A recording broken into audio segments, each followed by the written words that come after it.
we got some of the best news ever. Oh my goodness. I was kind of capping, acting like I wasn't that excited for this album. Yeah. Then I was at the gym, and my heart rate picked the fuck up.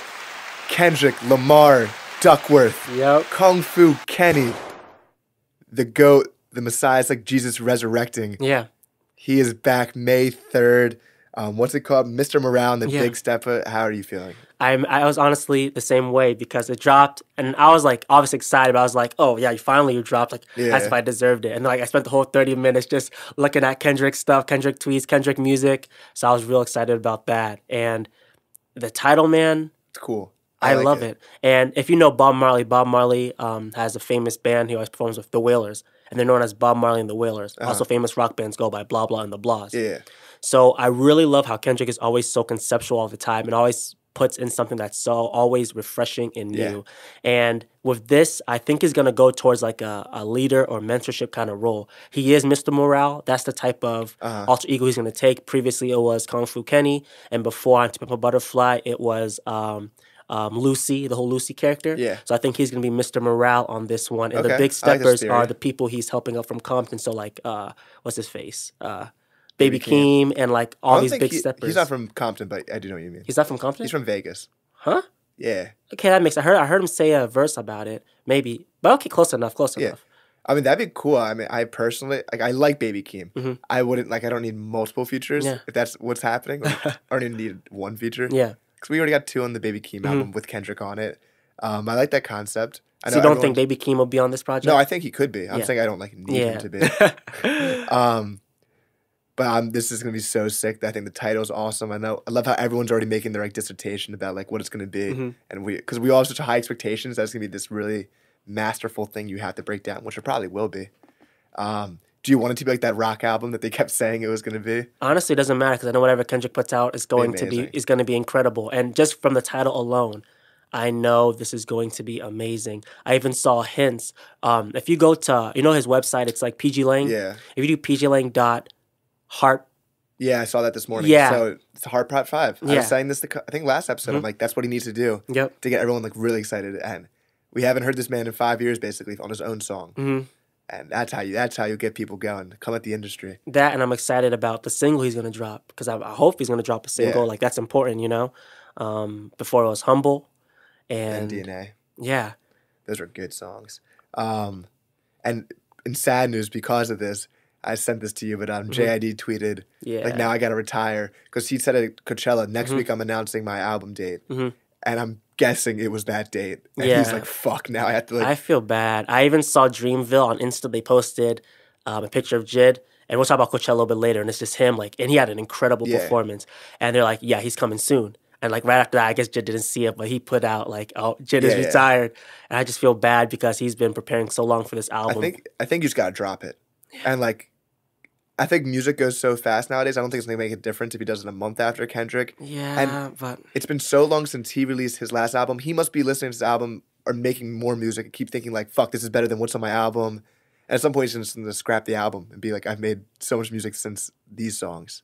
I get what you're saying. I just feel bad because if he should have dropped it, like again, he should have dropped it earlier. Because this guy Adam has like all the leaks on his computer. They're just on YouTube. He like, performed them himself, and they're so good. And I really want him to drop. That's what I'm saying. So you might as well drop. So now it's this problem we're gonna drop with Kendrick, and obviously Jid is in that space where his next step is a big freaking step. Yeah, this is gonna really determine if he's going to break through. Because everyone has high expectations for Jid. Everyone knows Jid is that dude. And Jid could possibly be the dude to take over from Cole, So him having Kendrick to take all the spotlight from him, that's a major L. Yeah, I feel that. I mean, Jid's my second favorite.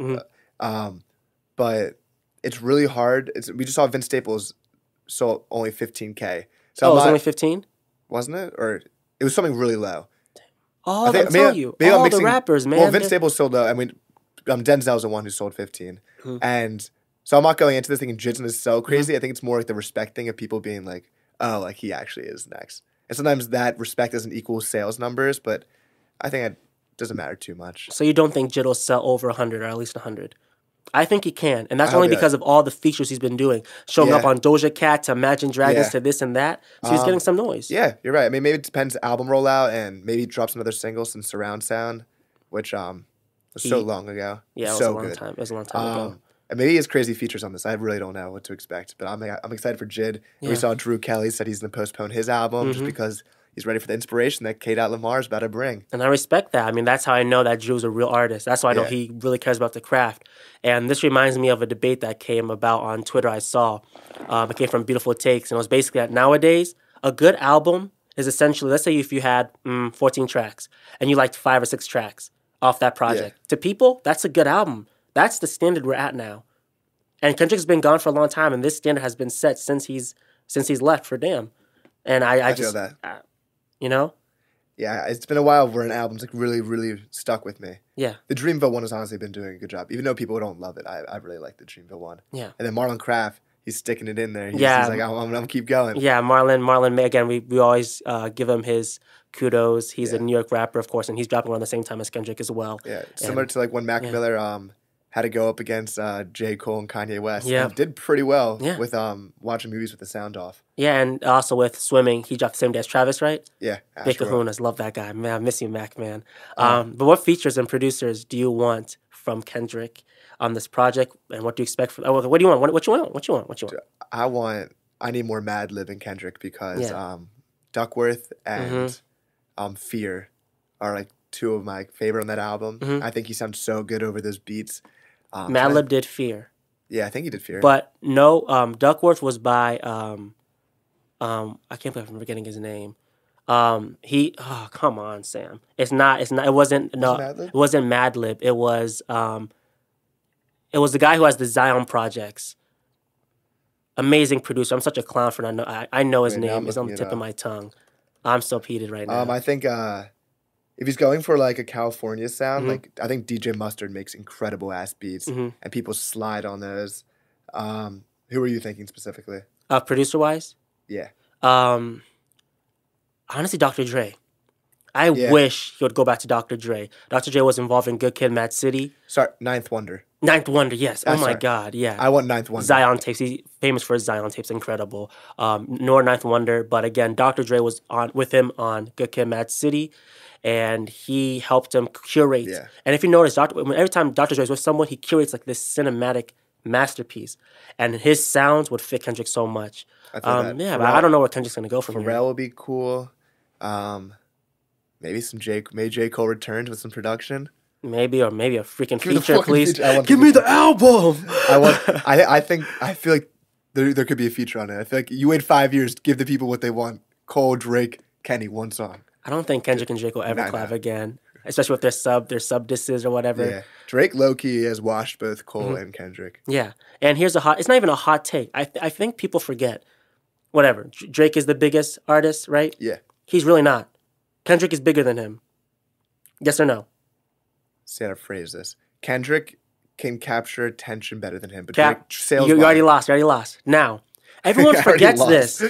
Kendrick and Drake don't drop frequently, right? Yeah. At the same time. They did in 2015. To Pimp a Butterfly, and if you're reading this, it's too late, but we won't count that because that was a mixtape, whatever. They dropped at the same time in 2017. Damn and More Life. We remember this, right? Wait, you switched it up. That if you're reading this too late, it's an album. More Life's the playlist. But if you're reading this too late, it's a mixtape. It's not an actual album. Yeah. Because of the whole Young Money situation. So that's why I don't count it. But More Life is literally a playlist. More Life is a playlist, quote unquote. That's what you call it. But it's still an album, right? Now, they dropped in 2017, right? And you said Drake is a bigger artist, right? Who sold more?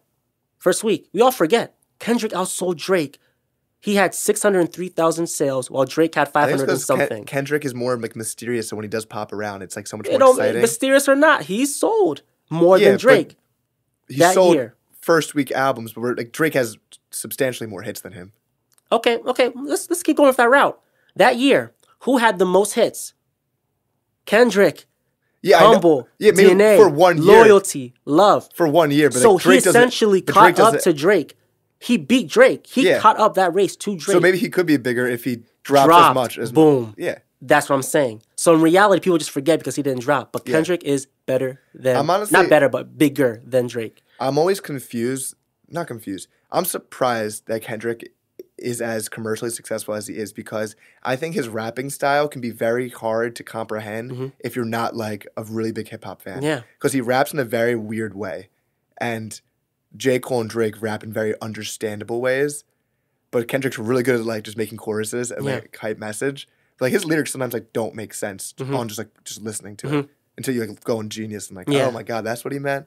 Yeah, and I think that's what happens when you start out with Good Kid, Mad City. When you have Bitch Don't Kill My Vibe. When you have Poetic Justice. When you have Mad City. Bro, it's not even close. And although those are hit songs, those are incredible lyrical songwriting performance. It's like crazy that song like Swimming Pools where he has like a concept where like it's like a brain talking to him like, okay, now listen to my mind and now open me, Kendrick. Yeah. Like, it's crazy that that's like in like a popular song. Yeah. And it's awesome that it is. Yeah. But it's cool that he's able to like, I think he's like the only person that's able to be experimental, that like, it works every single time. Yeah. And somehow like all the masses, you have like 13-year-old girls like singing Humble. Yeah. And he's talking about real shit on Humble. Yeah. That's the J. Cole I miss. The Power Trip J. Cole. The No Role Models J. Cole. The GOMD J. Cole. Like really great songs that are hits, but writing-wise, they are incredible. I like all the rapping stuff he's on now, but it got to the point where it's just a little bit too much rapping, and I want some incredible songs. I think... Think about it. The difference between those songs that you just named and the Kendrick songs is like Swimming Pools is about like alcoholism. No Role Models is just about fucking girls in LA. Like I still put them in the same category in the sense that it's really big hit songs, and they're great songs, but it's also great songwriting. Yeah. Compared to like A Pride is the Devil, which is clearly just... you can hear the beat and you know that's some type of mainstream hit. Yeah, I know you mean. But those songs like GOMD and... Well, GOMD's, I wouldn't... You would consider that a hit? Okay, I take it back a little bit. But Power Trip also, like, I don't know, there's no like deep material, like deep shit. Come on. You must not got no heart. It's an amazing ass song and Miguel fucking kills it. Yeah. But like that's not like Kendrick's... What makes Kendrick so much different than everyone else is his ability to talk about real shit and make it into a hit song. Yeah. Where a song like All Right... Yeah. is incredible, but it's also talking about racism and like really delving deep into it. Man, I'm so excited. Yeah, it's gonna be great.